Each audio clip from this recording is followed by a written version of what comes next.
Pour nous accompagner pour faire ce pas, celle qui depuis 10 ans veille sur les destinées de Grévin. Elle a fait entrer ici, sur cette même scène, Céline Dion, Philippe Starck, Simone Veil, Charles Kahn et divers autres.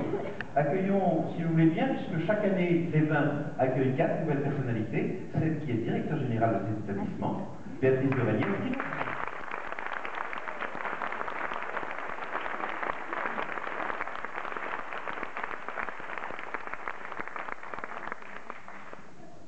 Mesdames, Mesdemoiselles, Messieurs, d'abord je vous souhaite la bienvenue. Cher Mika, on est très heureux de vous avoir ici ce soir. Les images que nous venons de voir vous donnent à tous une idée de votre succès. Et pour ceux qui n'ont pas encore eu la chance de venir vous entendre en concert, eh bien, je crois qu'il faut y courir très vite. Les gens nous démangeaient de danser et on se retient d'être assis à côté de vous, mais on n'avait qu'une envie, c'était de se lever. Vous nous invitez à une fête étrange, peuplée de personnages oniriques. Grévin, qui à lui tout seul est un univers d'illusions hors du temps, a fait rêver de nombreuses générations et continue de fasciner petits et grands. Je crois que c'est ce qui vous est arrivé, Mika. Pensiez-vous, visitant en France le lieu touristique du boulevard Montmartre, vous retrouver un jour parmi ces célébrités, non loin d'Elton John, de Julien Clerc, de Georges Clooney, de Charles Aznavour et du Palais des Mirages, qui vous avez, je crois, beaucoup enchanté.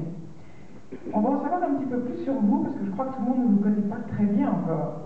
Libanais par votre mère et américain par votre père, vous avez grandi à Paris après avoir fui votre Liban natal, en guerre.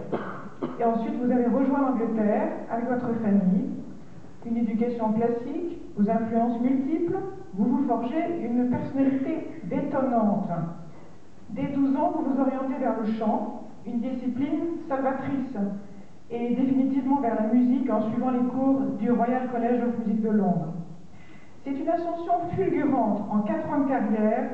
Vous êtes aujourd'hui une pop star explosive et lumineuse et un artiste mondial incontournable, à seulement 27 ans. Votre style est sublimé par une voix hors norme qui couvre 3 octaves et demie, qui est très rare. Votre premier single, Relax, Take It Easy, sort en 2006. L'album qui suit, Life in Cartoon Motion, rencontre un énorme succès et est vendu à plus de 5 millions d'exemplaires. Vous êtes nominé et recevez plusieurs prix prestigieux, les Brits, les Grammys, The World Music Awards, Energy Awards, je crois que je pense en avoir oublié quelques-uns. Le public découvre un artiste attendrissant, au monde imaginaire sans limite. Auteur, compositeur et interprète, artiste fédérateur et totalement dans l'air du temps, je crois que vous excellez par votre univers musical, unique, transgénérationnel et qui touche les 7 à 77 ans. Je crois qu'on ne mettra peut-être pas de limite à 77, c'est un petit peu comme Grévin. Votre deuxième album, The Boy Who Knew Too Much, sorti en septembre 2009, est un véritable livre musical ouvert sur les contradictions et complications de la vie d'un adolescent du XXIe siècle.